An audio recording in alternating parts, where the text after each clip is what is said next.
यो द्वन्द्व चर्किँदै गएर फुट्यो भने माधव नेपाल प्रचण्डसँग उभिन्छन् भन्ने कुरो मैले जीवनमा कल्पना गर्न सक्दिनँ। उनीहरूलाई यस्तै किसिमको नङ्गा नाच गर्न मन छ भने आफ्नो बाटो लागे भएको नेपाली जनतालाई यो टेन्सन किन? बरु दुःखद अन्त्य हुन्छ क्या प्रचण्डको, किन त्यही अपराध गर्दै आए नि त उनीहरूले। नेतृत्व त यसरी नै भन्छ, टिको लाएर नेतृत्व भन्छ।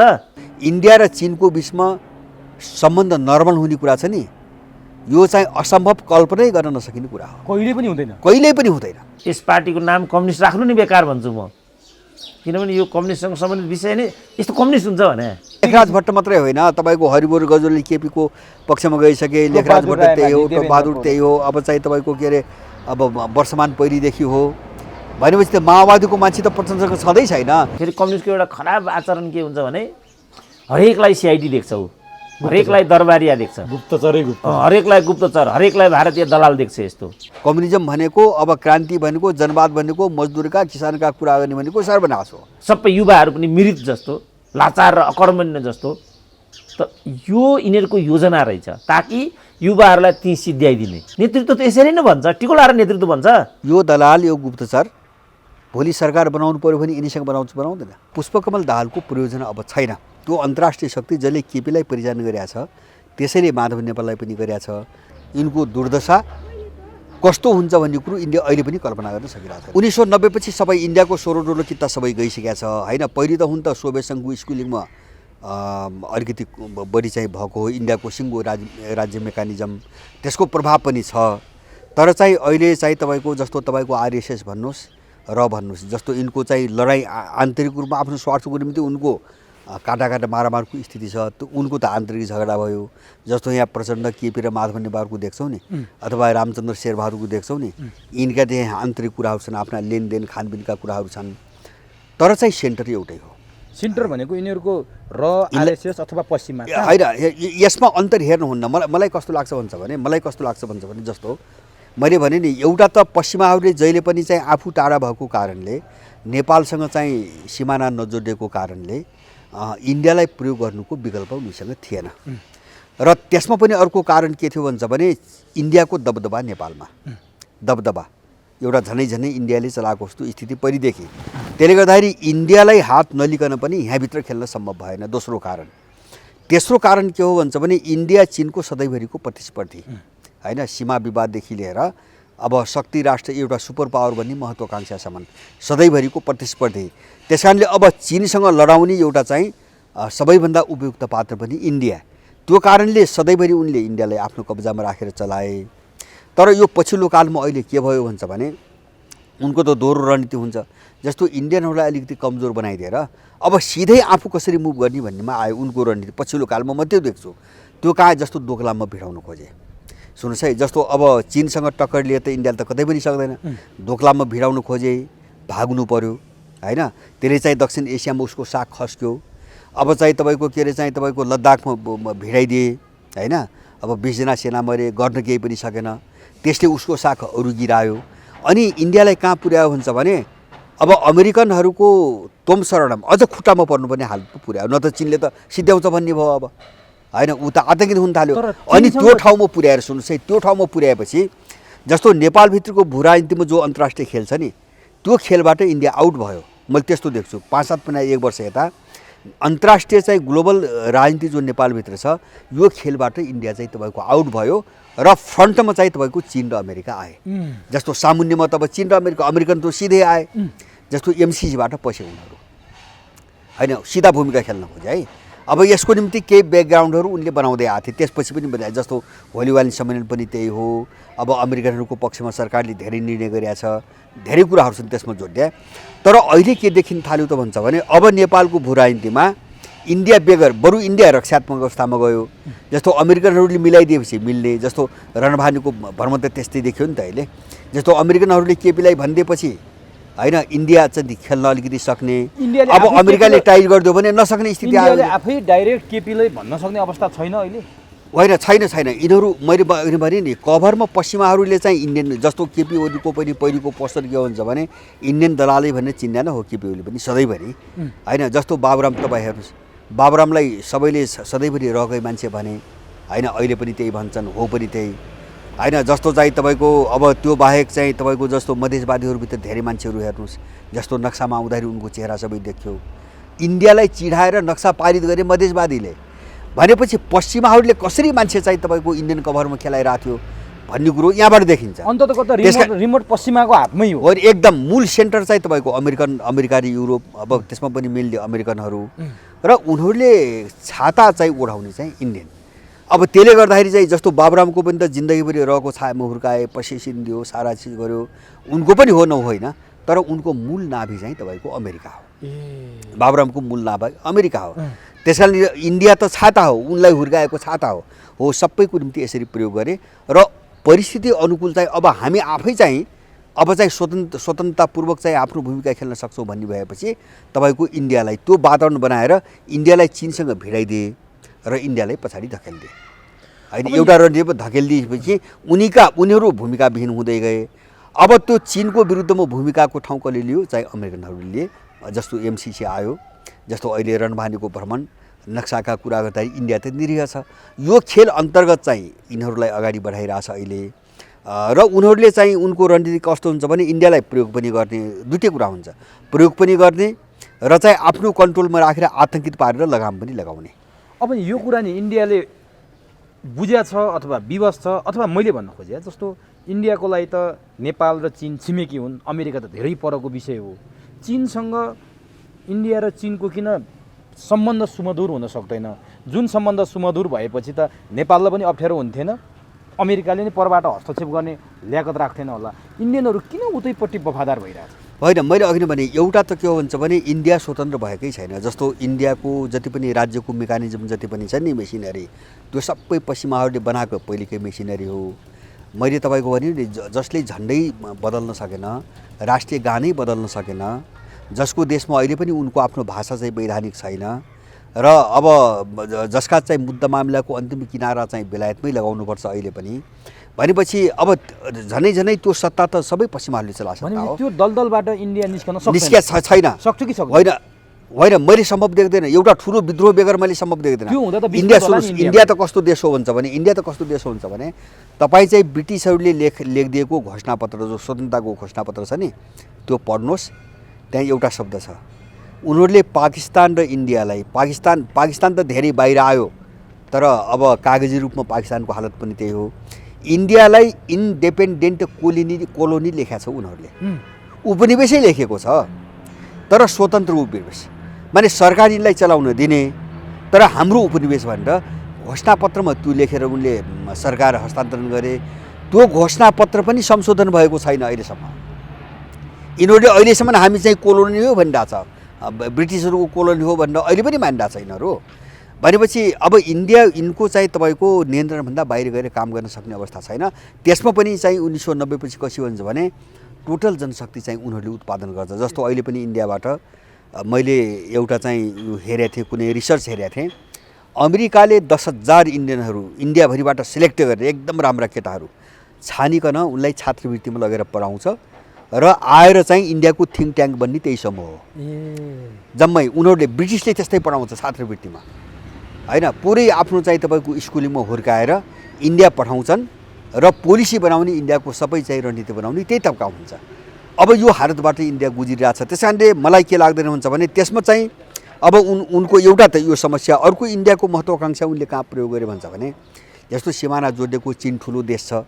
एसियामा यो पनि ठुलै देश भयो होइन जस्तो ताजिकिस्तान पछि त ठुलै देश भयो भने यसको पनि सुपर पावर बन्ने महत्त्वाकांक्षा छ चीनभन्दा हामी किन कम हुने भन्ने महत्त्वाकांक्षा छ हो त्यो चाहिँ एउटा दुर्भावना हुन्छ नि होइन हैसियत बिनाको सपना हुन्छ नि त्यसलाई उनीहरूले बलियोसँग समातेका छन् र उक्साइरहेका छन् इन्डियालाई उक्साउने र आफ्नो मेकानिजमबाट चलाउने दुईटै काम गरिरहेछ त्यस कारणले हुँदा त कतिपय मान्छेहरूले भने पहिले पनि यस्तो छलफल धेरै भयो अब इन्डिया र चीनको बिचमा यो जमानामा यस्तो भूमण्डलीकरण यहाँमा थाग्ने कुराहरू गरे मान्छेहरूले सार कुरो बुझ्दैन कहिल्यै पनि द्वन्द्व पनि हुँदैन विमति पनि हुँदैन इन्डियाको बिचमा अहिले 21औं शताब्दीको कुरो 19 शताब्दीका कुराहरू छन् मैले सुरुदेखि भनेको इन्डिया र चीनको बिचमा सम्बन्ध नर्मल हुने कुरा छ नि यो चाहिँ असम्भव कल्पनै गर्न नसकिने कुरा हो कहिल्यै पनि हुँदैन कहिले किन त्यो हामीले त नेचर हेर्नु पऱ्यो नि त। बाहिर देखिने बजारमा चाहिँ व्यापार गरी बिजनेस गरिरहेछ, कनेक्टिभिटीका कुरा भयो, कनेक्टिभिटी भन्छ, नेपालसँग जोडेर। यस्ता वाहियात कुरा गरेर पनि कसैको मूल्याङ्कन गर्न सकिन्छ? अमेरिकाले अब सिधै नेपाल हेर्न थाले हो भारत छोडेर? एकदम पश्चिमाले होइन, अमेरिकाले अब सिधै हेर्छ। फेरि दुईवटा कारणले, एउटा त यहाँको पावर ब्यालेन्समा चाहिँ उनीहरू माथि पर्थे इन्डियाभन्दा, होइन। दोस्रो कुरा के हो भन्छ भने, महत्त्वपूर्ण फ्याक्टर के हो भन्छ भने, चीनका विरुद्धमा उनले इन्डो पेसिफिक रणनीति भनेर यत्रो चाहिँ तपाईँको सञ्जाल बनाइसके, होइन, घोषणा गरिसके र त्यसलाई एउटा बृहत आकार दिइसके, होइन।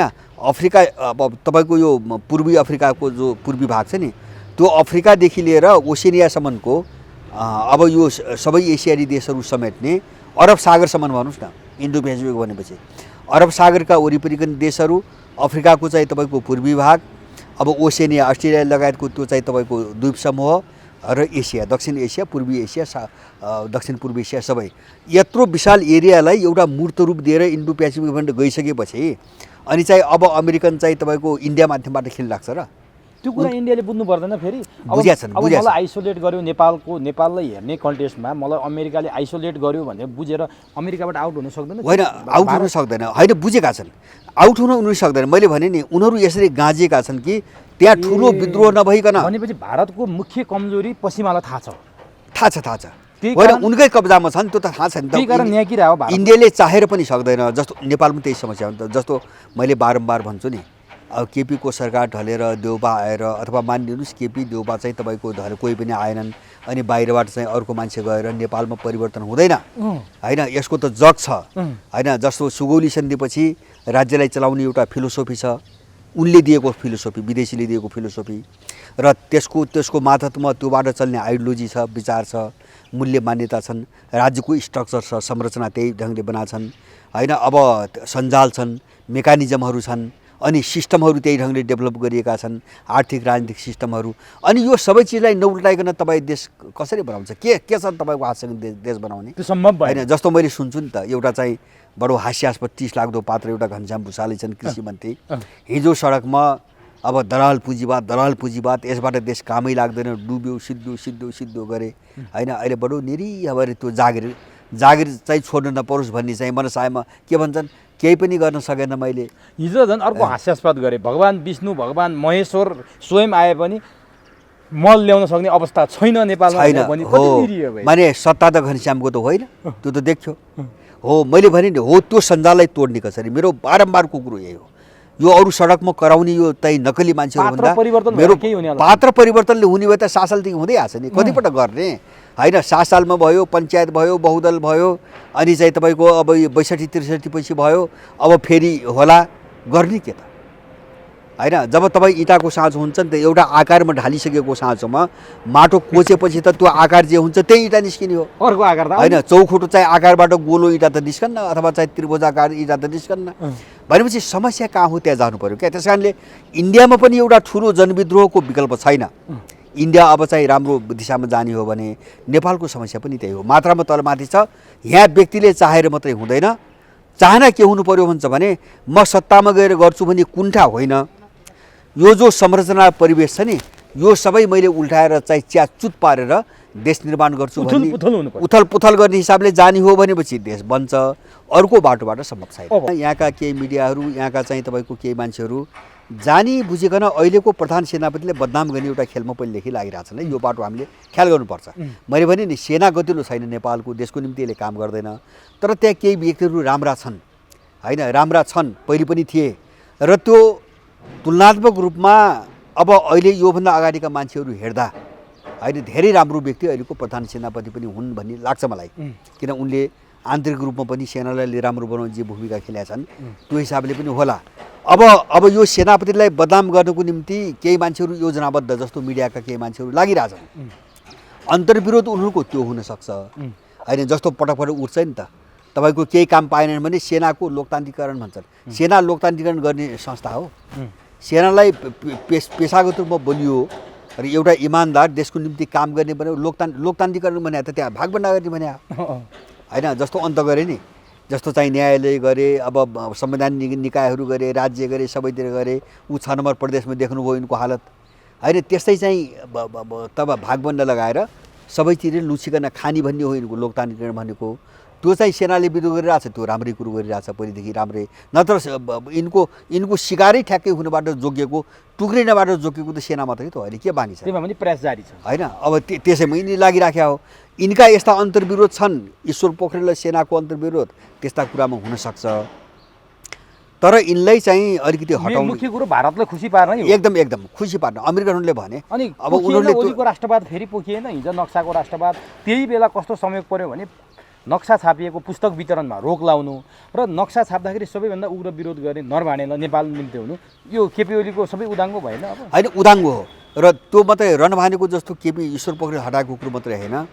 मलाई के लाग्छ भन्छ भने आफ्नो सायद मलाई लाग्छ यिनको इच्छा विपरीत नरभानेलाई यति नै बेला मानार्थ सेनापतिको सम्मानका निम्ति बोलाऊ भनेर यहाँको आर्मीलाई पनि सिआइएले नै भनेको होइन, अमेरिकन आर्मीले हो, यिनको आफ्नो बुद्धिले बोलाएको होइन। यो कुरो मैले विश्वासै गर्दैन। किन भन्छ भने यस्तो तनाव छ अहिले, तर होइन। मैले भने लिम्पियाधुराको एउटा चरण चाहिँ वार्ता प्रक्रिया अगाडि कर्मचारी तहमा अगाडि बढेको छैन, होइन।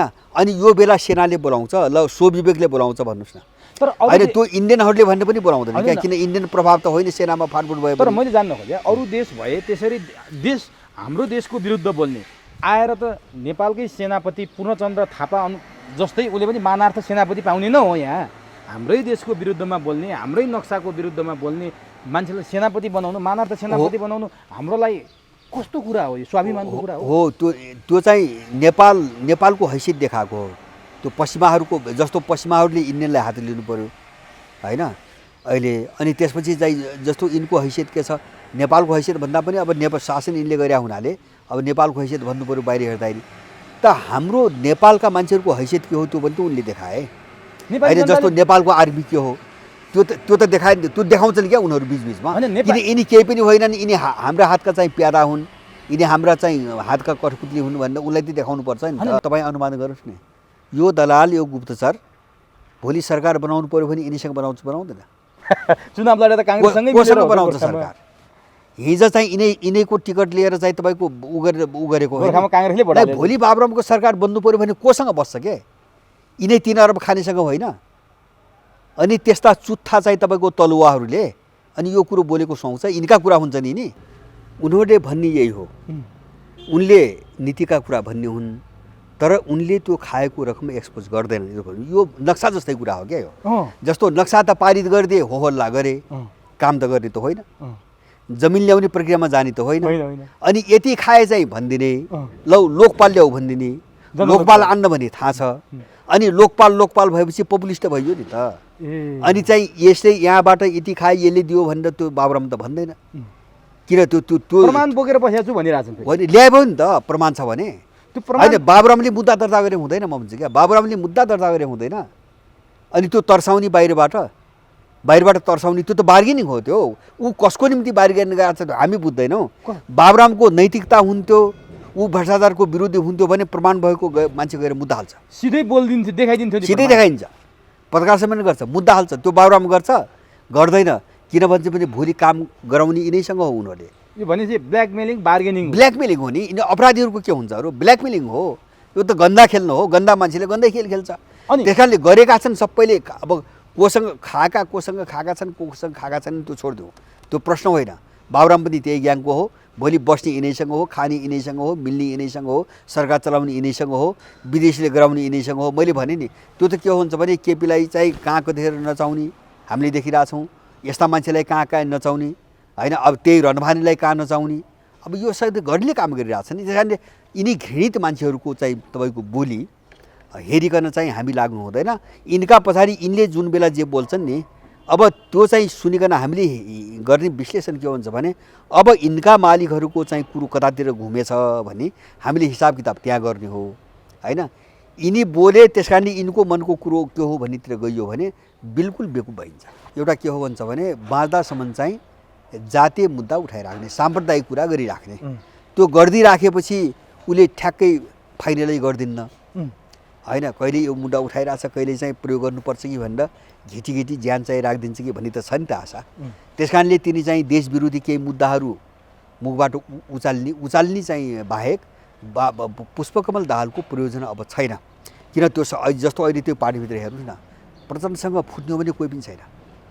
अब हुँदा हुँदा होइन त तिन लेखराज चार भट्टले दुई मैले त दुई होइन माओवादी लेखराज देखि- भट्ट मात्रै होइन तपाईँको हरिबोर गजोली केपीको पक्षमा गइसके लेखराज बहादुर भट्ट त्यही हो रायमाझी, बहादुर देवेन्द्र त्यही हो अब चाहिँ तपाईँको के अरे अब वर्षमान पहिरीदेखि हो भनेपछि त माओवादीको मान्छे त प्रचण्डसँग छँदै छैन उसले के बुझ्यो भन्छ भने अब प्रचण्डको पछि लाग्ने भनेको अब सधैँको निम्ति डुब्ने हो त्यो त थाहा पायो नि त यो मान्छेसँग केही रहन्छ जो मान्छेले हामीले के नहो भन्ने ठान्यौँ केही पनि रहन्छ अब बाँतोको निम्ति चाहिँ अर्काको पुच्छर समात्नुपर्छ भन्ने त बुझ्यो नि त सबैले किन त्यही राजनीति गरेको त्यही राजनीति सिकायो भनेपछि त अब उनले सिकाएका मान्छेले पनि त त्यही सिक्ने भयो नि त अब बचाउ सिक्ने नि भयो भनेपछि त्यही भएर प्रचण्ड हरेक दिन जसो खुमलटारबाट बालुवाटार गएर केपीसँग वार्ता गर्ने तर हातमा उपलब्धि शून्य भएर फर्किनु होइन सुन्ने केही पनि हुने केपीसँग गएर रुने होइन अनि अलिकति म तिमीसँग नजिक छु है भन्ने पार्ने अनि होइन खुमलटार माधव नेपालहरूलाई यता राखेर आउँछ माधव नेपालहरूसँग रुने किन छोडिदियो भने यही बालुवाटार जाने बाटो पनि बन्द हुन्छ केपीले त पस्नु दिँदैन होइन अनि त्यसको निम्ति माधव नेपालसँग चाहिँ केपीलाई ठेगान लगाउनुपर्छ भन्ने बाबुरामसँग जाने रुने अब यो धन्दाभन्दा अर्को धन्दा प्रचण्डबाट सम्भव छैन मैले त्यही भएर बारम्बार भन्छु उनको दुखान्त हुन्छ अब हामीले दुखान्त हुन्छ बरु दुःखद अन्त्य हुन्छ क्या प्रचण्डको किन त्यही अपराध गर्दै आयो नि त उनीहरूले होइन 17,000 जनताको चाहिँ ज्यान त खायो नि त यिनीहरूले अनि चाहिँ तपाईँको त्यसरी लडेका मान्छेहरूलाई सारा खाडीका चाहिँ 50 डिग्रीको तापक्रममा कुल्ली बनाएर यहाँ चाहिँ तपाईँको विदेशीहरूलाई पर्यटक खेलायो नि त यो अपराधको सजाय हो यो भोग्नुपर्छ होइन भोग्नै पर्छ अब कसरी छुट्टी पाउँछ केपी ओलीको दाउपेच चाहिँ के हो केपी ओली के माओवाद भन्ने शब्द जुन लोगो छ त्यो नै समूल हो होइन केपी ओलीको मात्रै होइन मैले यो पाटो भन्दै थिएँ यो छुट्यो एउटा चाहिँ जस्तो अहिले एउटा अलग थलग चाहिँ प्रचण्डलाई किन पारिँदैछ त भन्छ भने उनको चाहिँ प्रयोजन सकियो उनको सङ्गठनात्मक राजनीतिक प्रयोजन सकियो त्यस कारणले सकेपछि तर चाहिँ एउटा धङधङी त्यो त दशकौँसम्म त रहन्छ नि त जस्तो माओवाद जनयुद्ध जनवाद आदि इत्यादि जे कुराहरूको आधारमा यिनले मान्छे खेलाए नि त्यो धङधङी त तपाईँको यिनमा पो रहेन यिन पो अपराधी भएर गए लुटे धनी भए तलसम्म ग्राउन्डमा बस्ने जसको घरमा 5 जना मान्छे मऱ्यो जसको घरमा 7 जना मान्छे मऱ्यो जसको घरका मान्छेहरू अहिले पनि अपाङ्ग भएर सडकमा चाहिँ मागेर खाइरहेछन् त्यहाँ त हामी त जनवादको निम्ति गरे हो देशको निम्ति गऱ्यो त छ नि त हो त्यो त्यो त्यो त्यो चाहिँ तपाईँको त्यो पनि रहन नदिने रणनीति हो अब होइन जस्तो माओवादको नाममा जति पनि चिज वरिपरि जोडिएको छ अथवा चाहिँ माओवादी पार्टीको नाममा जे अवशेष छ त्यसलाई टोटली नपखालिकन उनीहरूले छोड्दैन ताकि यो चाहिँ जो धङधङी हुन्छ नि धङधङी भनौँ अथवा त्यो चाहिँ तपाईँको अब के अरे चाहिँ एउटा छाप हुन्छ नि त्यो धमिलो जो छाप हुन्छ नि त्यो त भोलि चाहिँ यिनीहरू प्रतिकूल जस्तो विश्वको राजनीति यस्तो लडाइँ छ अमेरिकनहरू सधैँभरि आजको अवस्थामा रहन्छन् भन्ने त छैन नि यिन त भोलि स्याल जस्ता भएर पनि जानुपर्ने स्थिति आउँछ त्यो बेला त त्यो दिमागमा रहेको असर त फेरि बिउतिन सक्छ त्यस कारणले त्यो पनि रहन नदिनु हो हेर माओवादी भनेपछि माओवाद भनेपछि कम्युनिस्ट भनेपछि यस्तो हालत हुन्छ भनेर त्यो एउटा बिम्ब खडा गरिदिने बिम्ब बनाइदिने होइन त्यो भनेको अब सर्वनाश हो कम्युनिजम भनेको अब क्रान्ति भनेको जनवाद भनेको मजदुरका किसानका कुरा गर्ने भनेको सर्वनाश हो होइन त्यो एउटा बिम्ब सबैको दिमागमा बिम्ब बसाइदिने एउटा खेल उनले संसारभरि यहाँ मात्रै होइन संसारभरि त्यही गरे सद्दामलाई त्यही गरे बिन लादेनलाई त्यही गरे कद्दाफीलाई त्यही गरे अन्त पनि त्यही गरिरहेछ यहाँ पनि त्यही गर्ने हो त्यस कारणले पनि मलाई लाग्छ जुन दिन टोटली प्रचण्डको प्रयोजन सकिन्छ होइन यिनीले हिजो धोका दिएका यिनीबाट चाहिँ प्रताडित भएका मान्छे प्रयोग गर्छ सिधै एकजना कुनै ठुलो कुरै छैन नि त्यहाँ अर्को ठुलो शक्ति भौतिक रूपमै सिधाइदिन्छन् अनि किन राख्ने कामै नभएको मान्छे भोलि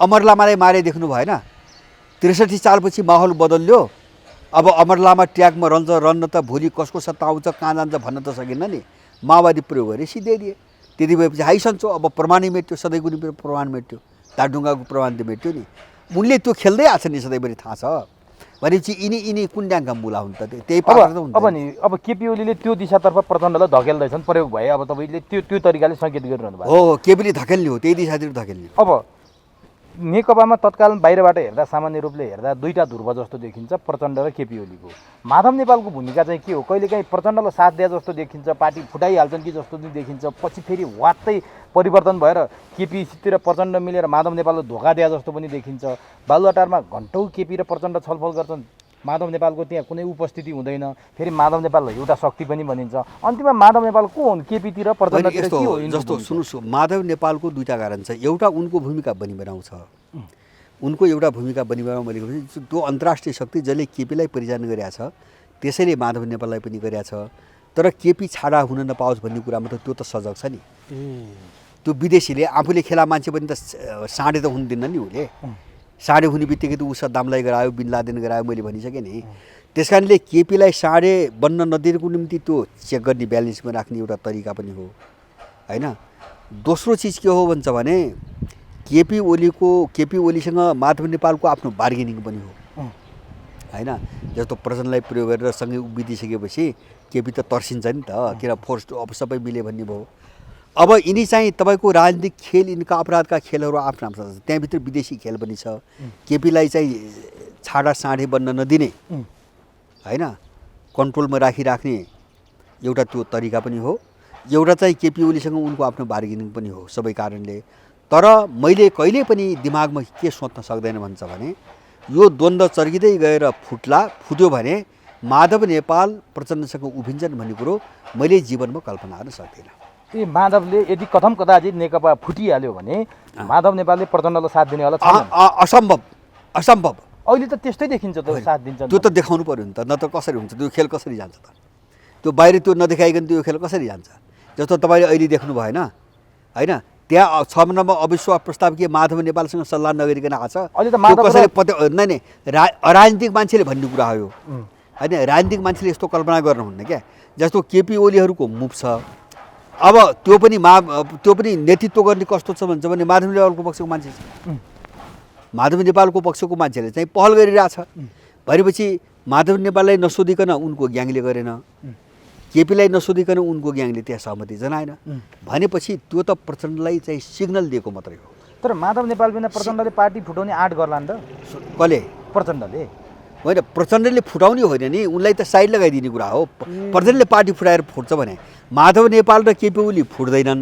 मैले पहिले पनि भनेको छु फुट्दैनन् होइन। उनको कारणले पार्टी फुट्दैन, यसमा प्रश्न हुनुपर्छ। केपीले किन पेलिरहेछ तपाईँ आफै अनुमान गर्नुहोस् न। क्लियर, केपी ओली पनि क्लियर, त्यहाँ उनको रोल हो त्यो, त्यसमा पनि उनी प्रश्न छन्। अब चाहिँ तपाईँको केपीसँग उनका आन्तरिक फ्याक्टरमा केपीसँग बार्गेनिङ गर्न प्रचण्ड उचाल्ने माधव नेपालको व्यवस्था होइन। अब त्यहाँ बाँच्न टेक्नको निम्ति चाहिँ अब के अरे माधव नेपालको बुइ चढ्नुपर्ने प्रचण्डको व्यवस्था। अब यो खेल मात्रै हो। त्यस कारणले गर्दाखेरि मैले भने नि एमाले यदि फुट्यो भने त्यो ग्याङ फुट्यो भने फुट्ने कसरी हो भन्छ भने भोलि नेपालको भू राजनीति अर्कै मोडतिर गयो होइन, एकदम विस्फोटक भयो। अब त्यहाँभित्रको समीकरण पनि काम लाग्ने भएन। एकछिन भन्नुहोस् नि, अब त्यो समस्या कहाँ आउँछ भन्छ भने जस्तो यहाँको यिनी दलालहरूले चाहिँ तपाईँको यिनी सिआई र रका मान्छेहरूले चिनसँग भाइचारा सम्बन्ध राखेका थिए नि पार्टीसँग, त्यो नाटक त गरिरहेछन् नि। अब त्यस्तै खालका कतै चाहिँ तपाईँको उसले चाहिँ अल्झाइदिए होइन, अनि त्यो पार्टीभित्र भोलि चाहिँ झगडा भयो। किन तल असर त छ नि, चिन हाम्रो भाइचारा पार्टी भन्ने त त्यो पङ्क्तिभित्र त छ भनेपछि त्यो बेला यिनलाई तोडिदिने एउटा कुरा हो एमालेलाई। एमाले फुट्दैन, अहिले फुट्दैन। अहिलेको परिस्थितिको कारणले वा त्यहाँभित्रको प्रचण्डको कारणले फुट्दैन। अब मैले भने नि त्यो सबैले सबै यो कुरो बुझ्या हुनाले केपीले जति सहमति तोडे पनि अर्काले केही गर्न सक्दैन, कारण त्यो हो नि त। अनि यो नेकपाको भविष्य सुखद रहने देख्नुहुन्छ तपाईँ? कहाँ जान्छ यसको सुखद? होइन, सुखद त यस्तो हुन्छ यो न, यो देश विरोधी तत्त्वहरू जो देशका विरुद्धमा चाहिँ काम गरिरहेछ, जो जनता विरुद्धमा काम गरिरहेछ, यिनको भविष्य सुखद कहिले पनि हुँदैन होइन। परिस्थिति चाहिँ यिनको अनुकूल भएर मात्रै यिनले सत्तामा बसेर मनपरी गरेको हो। मैले बारम्बार भन्छु विश्वको यो ध्रुवीकरण हामीले सोचेको दिशामा अलिकति अगाडि मात्रै बढोस् र अब त्यसको असर देशको परिस्थिति अलिकति उल्टिएर चाहिँ अलिकति उभार मात्रै आओस्। यिनको चाहिँ तपाईँको दुर्दशा कस्तो हुन्छ भन्ने कुरो यिनले अहिले पनि कल्पना गर्न सकिरहेको छैन।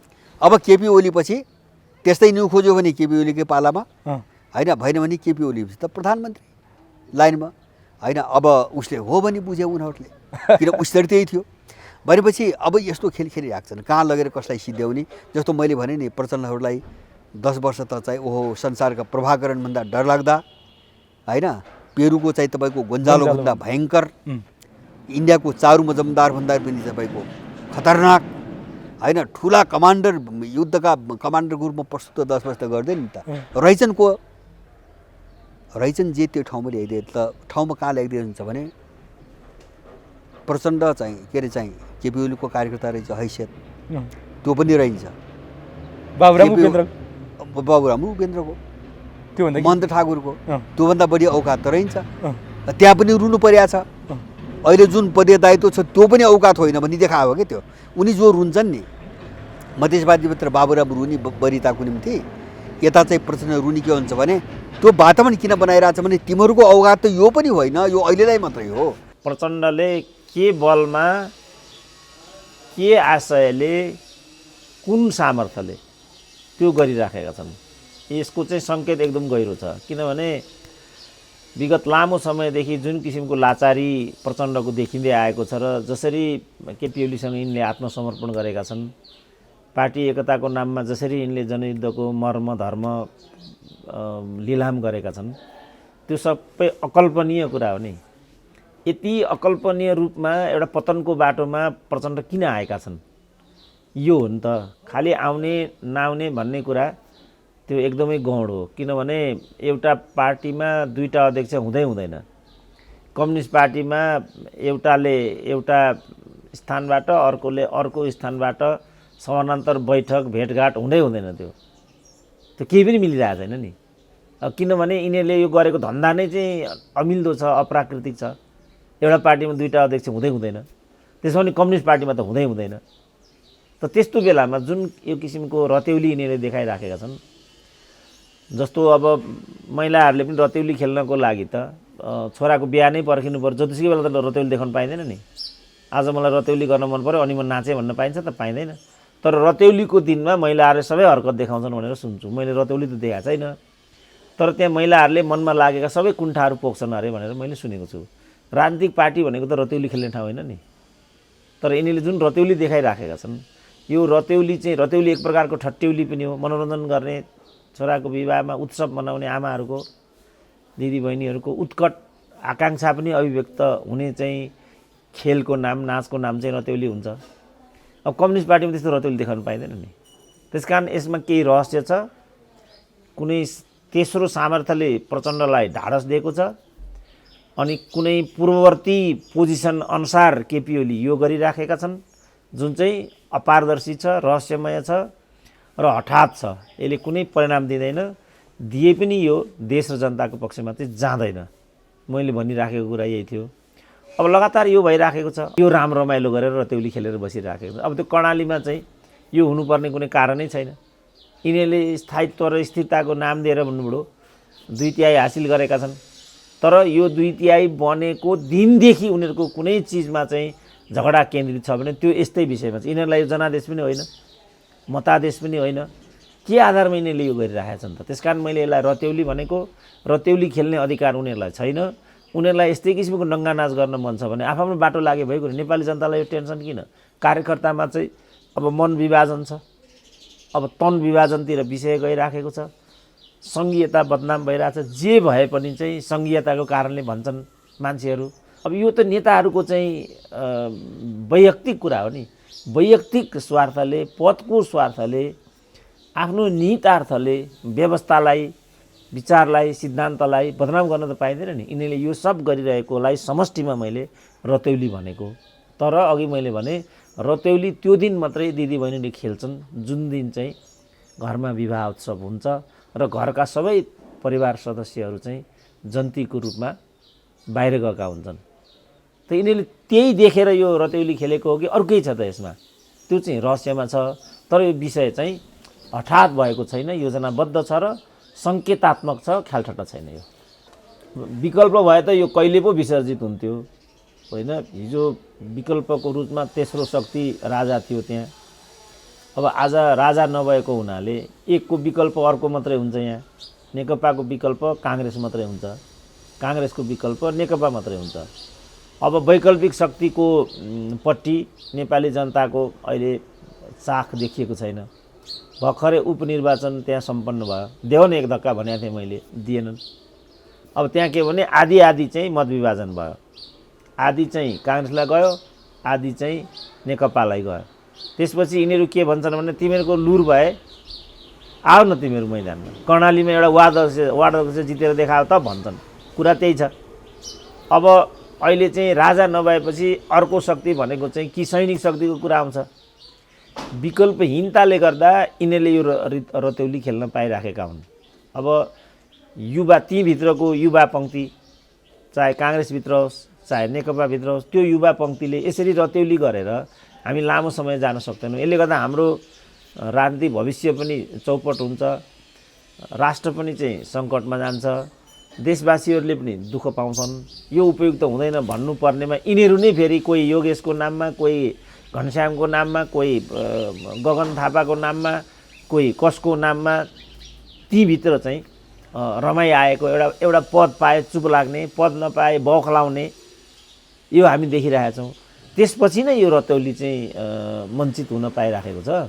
यदि यिनीहरूले मात्रै पोजिसन बनाउने, जस्तो हिजो एउटा घनश्याम बाहिर हुँदा कत्रो तरङ्ग हुन्थ्यो त राजनीतिमा, योगेश भट्टराई पनि के नभन्थे नि त यिनीहरूले। अब गगन थापाको कुरा पनि यही थियो। अरू युवा नेताहरू जो अहिले काङ्ग्रेसको प्रवक्ता भइरहेछन् के हो, विश्वप्रकाशहरूको एउटा समूह नै बनेको थियो। शेरबहादुरले पार्टीलाई हराएको बेला 8 जना युवाहरूको एउटा समूह आयो, अनि तीमध्ये एउटालाई विश्वप्रकाशलाई तानेर प्रवक्ता दिने बित्तिकै कुरा सिद्धियो। त्योभन्दा पहिला गगन चाहिँ क्रान्तिकारी कुरा गर्थे, मन्त्री दिने बित्तिकै कुरा सिद्धियो। अब अहिले घनश्याम र योगेशमा त्यो चिज आइराखेको छ। यसरी युवाहरूलाई पनि भ्रष्टीकरण गर्ने, अवसरवादी बनाइदिने, उपभोक्तावादी बनाइदिने, विलासितामा फसाइदिने। हिजो माओवादीहरू यही गर्थे नि त। प्रचण्डले र माओवादीले त यो बाबुरामले त के भनेका थिए भनेदेखि हामी नेतृत्वमा जाँदैनौँ, हामी चाहिँ दोस्रो तेस्रो पिँढीकोहरूलाई सत्तामा पठाउँछौँ र हामी अभिभावकीय भूमिकामा बस्छौँ, यो कुरा गरेका थिए। पछि त होइन रहेछ। उनीहरूले त योजनाबद्ध एकपछि अर्को गर्दै सबै महत्त्वपूर्ण मान्छेलाई सत्ताको चास्नी चटाउँदै फोहोरमा डुबुल्की मार्न बाध्य बनाउँदै राजनीतिक रूपमा सिद्ध्याइदिने यो खेल रहेछ। कहिले गणेशमान पुन भनेको छ, कहिले वर्षमान पुन भनेको छ, कहिले बादल भनेको छ, कहिले पम्पा भनेको छ, कहिले राम कार्की भनेको छ, कहिले बलदेव भनेको छ, अर्को एउटा लगेर उपराष्ट्रपति बनाइदिएको छ। जो उपराष्ट्रपति बसिरहेछन् अहिले त्यहाँ, यिनले त्यही उपराष्ट्रपति हुनको लागि जनयुद्ध लडेका हुन् त। त्यही हो त कुरा। त यो योजनाबद्ध रहेछ चाहिँ प्रचण्डहरूको। कहिले चाहिँ हिसिला यो मिला अगाडि छ, त्यसपछि उनीहरू सबै बिटुलिए। अब अहिले टोपबहादुर रायमा टोपबहादुर चाहिँ यो बाबुरामसँग जान लागेको मौका पारेर प्रचण्डले उप प्रधानमन्त्री कि के फालिदिए। त्यसपछि तिनको नाम सुनिन्छ त कहीँ। राम कार्कीको कुरा पनि यही हो। त यसरी पदमा चाहिँ खेल्ने, पद मार्फत युवाहरूलाई भ्रष्टीकरणमा फसाइदिने, भ्रष्टीकरणको दलदलमा फसाइदिने, अन्तोगत्वा भन्नुपऱ्यो उनीहरूलाई सिद्ध्याइदिने। अब भनौँ न, अब योगेश भट्टराईप्रति नै मान्छेको कत्रो आकर्षण थियो, घनश्यामप्रति नै मान्छेको कत्रो आकर्षण थियो। अब त्यो सबै आकर्षण त अहिले समाप्त भयो नि। अब यिनी खोके बुढाहरू ख्वाङ गरिराखेका छन्, लौरो टेकिराखेका छन्, ढाकरमा हिँडिराखेका छन्। तर दोहोऱ्याई तेर्याई अब त्यो हिमप्रसाद न्यौपानेले भनेको शेरबहादुरलाई 7औं चोटि चाहिँ प्रधानमन्त्री हुन्छौ भनेर, यस्ता खालका पुरेतहरू ज्योतिषीहरू प्रयोग गरिकन युवाहरूको मनमा एउटा दिग्भ्रम फैलाइदिने। अब कस्ता हाम्रो चाहिँ हिमाल शर्मा भन्ने के अरे एकजना थिए विद्यार्थी नेता, तिनलाई त्यहाँ चाहिँ अखिलको अध्यक्ष बनाइदिए। त्यसपछि चाहिँ सोभियुको सभापति बनाइदिए, के जाति बनाए होइन। अब छ त नाम अहिले काहीँ। सबै युवाहरू पनि मृत जस्तो, लाचार र अकर्मण्य जस्तो। त यो यिनीहरूको योजना रहेछ, ताकि युवाहरूलाई ती सिद्ध्याइदिने अनि बुढाहरूले एकलौटी गर्ने। अनि जस्तो नेकपाको सचिवालयको गठनको कुरा गर्दाखेरि पनि उनीहरूले यस्तो प्रकारको त्यहाँ एउटा 9 सदस्यीय एउटा संयन्त्र खडा गरे, त्यहाँ त्यो पिँढीका बुढाहरू मात्रै पुग्ने, युवा पिँढीले च्याउनै नसक्ने। महिला त छँदै छैन सचिव, महिला यस्तो गरिदिने। त महिलाको नाम उनीहरूले जुन समिति, जति पनि समितिहरू थिए, ती समितिमा मात्रै महिलाहरूलाई त्यहाँ उनीहरू महिलाहरूलाई छनौट गरे। महिलाहरूलाई विकसित हुन नदिने, राम्रो मन्त्रालय दिएर नेतृत्वमा ल्याएर एक्सपोजर नदिने, उनीहरूलाई बन्ने एउटा वातावरण नदिने। कुरा र नारा चाहिँ महिलाका, कुरा र नारा त आम्मामामा यिनीहरूभन्दा महिलावादी त कोही पनि छैन नि फेरि। त यो खालको जुन यिनीहरूले चाहिँ राजनीतिक एउटा हरकत गरे, यो वास्तवमा योजनाबद्ध रहेछ। युवाहरूले यो नदेख्नु, यो नबुझ्नु। त्यस कारण मैले के भनिरहेको छु युवाहरूलाई, त्यहाँ हरेक दलभित्र त युवा छन् नि, मधेसवादीमा पनि छन्, क्षेत्रीय यो यो जातिवादी सङ्गठनहरूमा पनि छन्, हरेकमा छन् नि, महिलाहरूमा पनि त्यस्तै किसिमको हरेक दलमा महिलाहरू पनि छन् नि त। राम्रा राम्रा चाहिँ लडेर आएका महिलाहरू हाम्रो पम्पा भुषाल भयो, शशी श्रेष्ठ भयो होइन, अष्टलक्ष्मी साक्यहरू भए, राम्रा राम्रा महिलाहरू त्यहाँ छैनन् र? त्यहाँ त 101 महिलाहरू छन् त जम्मै। मैले रामकुमारी झाँक्रीकै कुरा गर्नु रामकुमार त पछिल्लो पिँढी भनौँ न, अहिले पनि चाहिँ होइन योगदान गरे बापतको केही होइन, यिनीहरूलाई युवाहरूलाई फेरि अगाडि बढाउने प्रणाली फेरि यिनीहरूको गलत छ। उनीहरू त तलबाट बनेर आउनुपर्छ। रामकुमारी भयो, नवीना भयो, अब यता नेविसङ्घमा पनि होलान् होइन, कयौँ अरू सङ्गठनहरूमा पनि छन्। उनीहरूले भनेको तलबाट नगरपालिकाबाट यो जीविसबाट बन्दै व्यक्तित्व निर्माण गरेर राष्ट्रमा उदाउने हो क्या। अब अहिले भनौँ न नवीनालाई अप्राकृतिक तरिकाले त्यहाँ पुर्याए, अब अहिले डेलिभरीमा छिन्, सन्तान उत्पादनमा छिन्, अब त्यहाँबाट बाहिर आउनु अर्को 2 वर्ष लाग्छ, त्यहाँ सांसद छँदैछिन्, खोइ त भूमिका। खालि बिडा मगरलाई देखिया छ भूमिका दिएको, अरू नेता त देखेनन् नेकपामा त।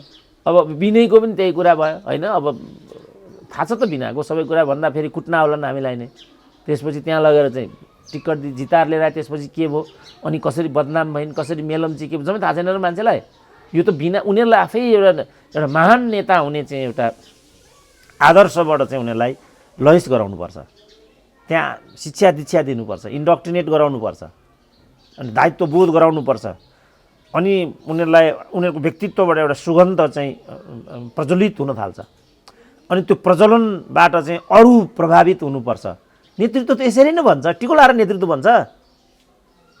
यहाँ चलन यही छ। ल तँदेखि गगन थापालाई नै भनौँ न, यिनीहरूले उचालेर पहिला नै यिनीहरूले समानुपातिक नै हो क्या अरे माथि लगे, त्यसपछि यिनीहरूले के गरे निर्वाचनमा लडाए, त्यसपछि उनीहरूले के गरे महासचिवमा उम्मेदवारी दिए, अब सभापति, अब पराजित भएपछि मन्त्रीमा लगे।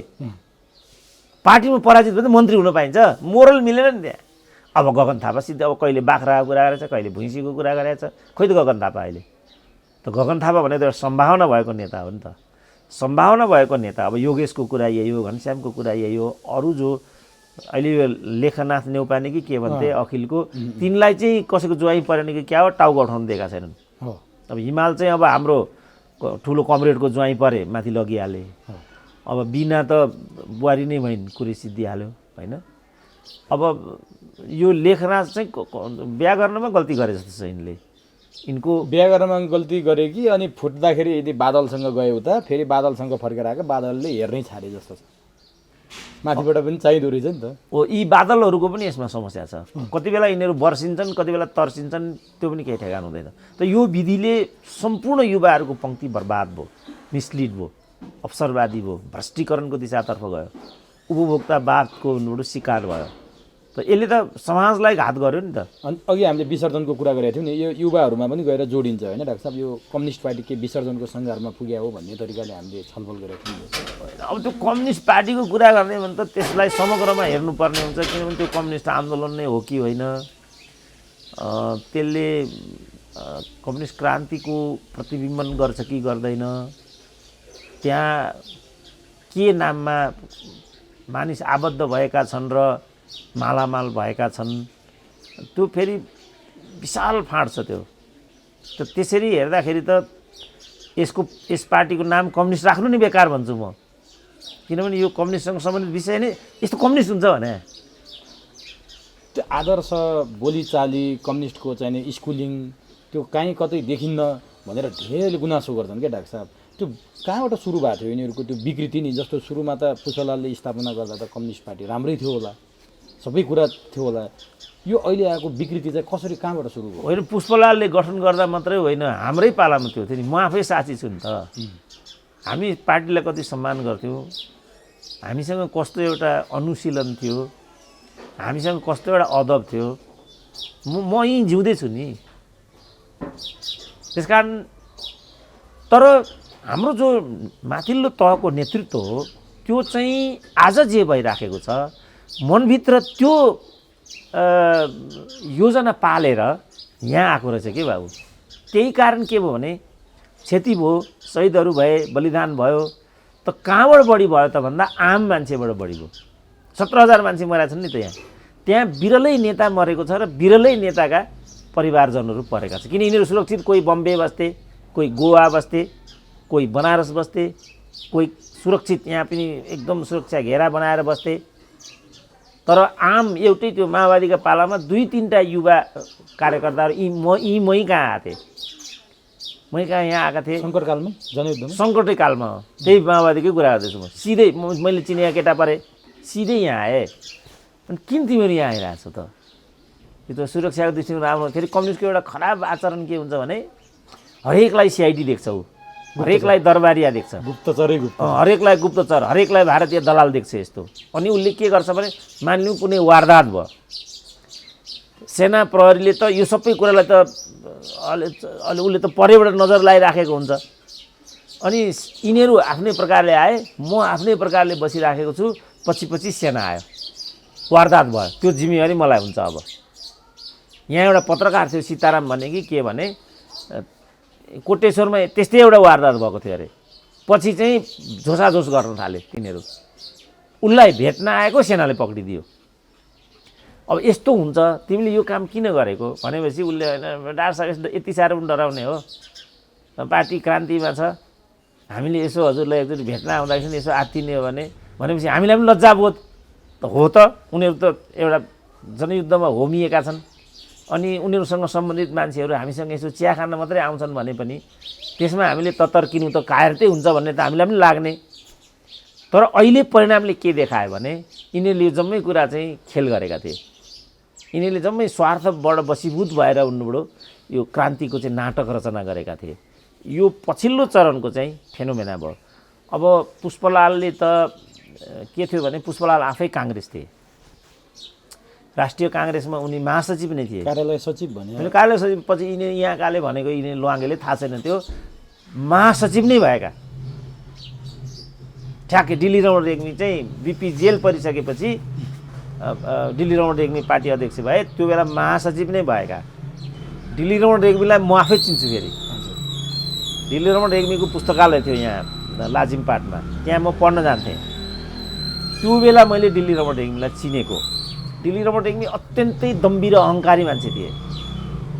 त्यतिको दम्भी र अहङ्कारी त सायद बिपी कोइराला मात्रै थिए कि बिपी कोइरालासँग मेरो साक्षात्कार भएन, तर उनी अत्यन्तै सुपेरिटी भएका भन्ने सुन्छु म। तर बिपीको सुपेरिटीको विशेषता के थियो भने उनीसँग सँगसँगै खुबी पनि थियो। र प्रत्येक खुबी भएका मानिसहरूमा कुनै न कुनै किसिमको अहङ्कार चाहिँ हुन्छ। कोहीसँग पत्रकारै होस्, यदि उसँग चाहिँ खास किसिमको क्षमता छ भने ऊ निश्चित रूपमा अहङ्कारी हुन्छ नै हुन्छ। र त्यो अहङ्कारलाई यिनीहरू चाहिँ निरपेक्ष रूपमा बुझ्छन् र त्यस्ता मान्छेलाई प्रवर्धन गर्न रुचि राख्दैन उनीहरू। जस्तो हाम्रो यिनै भनौँ न, हाम्रो चाहिँ विजय पाण्डे नै भनौँ, किशोर नेपाल नै भनौँ, तिनीहरू एक खालका अहङ्कारी हुन् नि। तर उनीहरूसँग मैले पत्रकारसँग जतिसँग मैले काम गरेँ, मेहनत गर्ने पत्रकार भनेको मैले त्यही विजय पाण्डेलाई देखाएँ। पत्रकारको रूपमा जतिको सामग्री मैले पढेको छु त्यसमा सबैभन्दा पठनयोग्य सामग्री लेख्ने मान्छे त्यही किशोर नेपाल हो। तर उनीहरूमा अहङ्कार त थियो, अहङ्कार त हुन्छ। जो मान्छेसँग अलिकति ज्ञान हुन्छ, मेहनत गर्छ, त्यो मान्छेमा अलिकति अहङ्कार त हुन्छ। अब पुष्पलाललाई हेऱ्यो भने के अरे बिपीलाई हेऱ्यो भने उनले जीवनभर उनको त्यो क्षमता, उनको कुनै साहित्यिक कृति हेरौँ, उनका कुनै लेख रचना हेरौँ, पिएचडी गरेका 1-2जनाले भ्याइँदैन त्यहाँ। अब पुष्पलालमा आउँ। पुष्पलालले चाहिँ यी अहङ्कारी नेताहरूको बिपीलाई चिनेको थियो, दिल्ली रमण रेग्मी त सँगै नै कामै गरे, अरू पनि जे जति नेताहरू त्यहाँ थिए जम्मै त बनारसमा थुप्रेका थिए। यी जम्मै बनारसमा थिए। कृष्णप्रसाद भट्टराई त्यहीँ पढ्थे। तिनलाई नै मिलाएर बिपीले चाहिँ काङ्ग्रेस पार्टीको गठन गरेका थिए, राष्ट्रिय काङ्ग्रेसको सुरुमा। त्यही पछि गएर काङ्ग्रेस पार्टी भएको हो। अनि त्यो सबै देखेपछि पुष्पलालले यिनीहरूबाट त हुँदैन कि क्या हो भन्ने लाग्यो। किनभने पुष्पलाल त गङ्गालालका भाइ थिए। गङ्गालाललाई मारेको हुनाले त्यो प्रतिशोधको भावना उनीभित्र थियो। प्रतिशोधको भावनाबाट अभिप्रेत हुँदाहुँदै पनि केही गर्छु भन्ने चेतना पनि उनमा आइपुग्यो। राम्रो पढाइ-सढाइ त उनको केही पनि थिएन, त्यहाँ त पढ्नु पनि गएको थिएनन् उनी। फेरि होल टाइमर राजनीति जस्तो उनको सोच थियो। अनि त्यो सबलाई मिलाएर हेर्दाखेरि बिपीलाई हेरेँ, दिल्ली रमणलाई हेरेँ, अरूलाई हेरेँ, यिनीहरूबाट हुँदैन क्या भन्ने लाग्यो। त्यसपछि उनले त्यहाँबाट विद्रोह गरेर कम्युनिस्ट पार्टी गठनको प्रक्रिया थालेका छन्। कम्युनिस्ट पार्टी गठनको प्रक्रिया थाल्दा पनि भारतीय कम्युनिस्ट पार्टीहरू जो बङ्गाल बेस थिए तिनीहरूसँग चाहिँ सत्कार्य गर्दै उनी कम्युनिस्ट पार्टी गठनको निर्माणको प्रक्रियामा आएका छन्। तर यहाँ पनि त्यही कुरा भयो। पुष्पलालको सामान्य पढाइ थियो। अब मनमोहन अधिकारी बिएसम्मको अध्ययन गरिसकेका, अनि अरू पनि कतिपय नेता जस्तो तुलसीलाल त्यही बेला एमए नै पास गरेका। अब एमए भने त त्यो बेला त ठुलो कुरा पनि, त्यो त इकोनोमिक्समा, त्यो पनि अलि केही वर्ष पहिला पछि आउँदाखेरि डाक्टर केशवचन्द्र रायमाझी एमबिबिएसै गरेका। अब यो बेलामा त साधारण एसएलसी पास गरेको पुष्पलाल त कुनै विषय बनेन त्यहाँ त, एकाडेमिक रूपमा नै एकाडेमिकल्ली पनि त्यहाँ त्यो विषय त बनेन। त्यसपछि यी छट्टुहरूले मिलेर पुष्पलाललाई नै आउट गरिदिए। तर छट्टु हुँदै पनि यी जो पढेका भनिएका मान्छेहरू के छ भने बौद्धिक किसिमका चाहिँ थिए। यिनीहरूको जम्मै डकुमेन्ट मैले पढाएको छु। मैले कम्युनिस्ट पार्टीको शोध गर्दाखेरि मेरो चाहिँ अविभाजितकालीन र पहिलो पिँढीका कम्युनिस्ट नेताहरूसँग नै मैले चाहिँ सहकार्य गरेर मैले आफ्नो पिएचडी पुरा गरेको थिएँ। त्यो गर्दा मैले जति पनि डकुमेन्ट इत्यादि हेरेँ, यीभन्दा 1000 गुणा बौद्धिक उनीहरू थिए। पुष्पलालका त त्यही अनुसार पुस्तकहरू नै छन्। ती जम्मै पुस्तकहरू मैले पढाएको छु। पुष्पलाल मात्रै यस्ता हुन् जसको सामग्री पढ्न मात्रै म जस्तो पिएचडीले भ्याइँदैन। र उनी एकजना मात्रै हुन् त्यस्ता नेपाली कम्युनिस्ट, अरू चाहिँ सबै सार्ने मात्रै हुन्। त्यो शास्त्रीय किसिमका जस्तो झलनाथ भयो, प्रचण्ड भयो। बाबुराममा अलिकति वैशिष्ट्यता थप हुन खोज्यो, नत्र अरू जम्मै चाहिँ के भने सारसुर चोरचार यसरी यस्ता मात्रै हुन् जम्मै। त त्यसकारण मैले के भनेको भने ऊ बेलाका कम्युनिस्टहरू चाहिँ केही नभए बौद्धिक थिए, समाज विरोधी थिएनन्, भ्रष्ट पनि थिएनन् उनीहरू। चरित्र राम्रो थियो। चरित्र भन्ने अर्कै कुरा, फेरि चरित्रको कुरा नगरौँ। चरित्र कसको के हुन्छ भन्न सकिँदैन।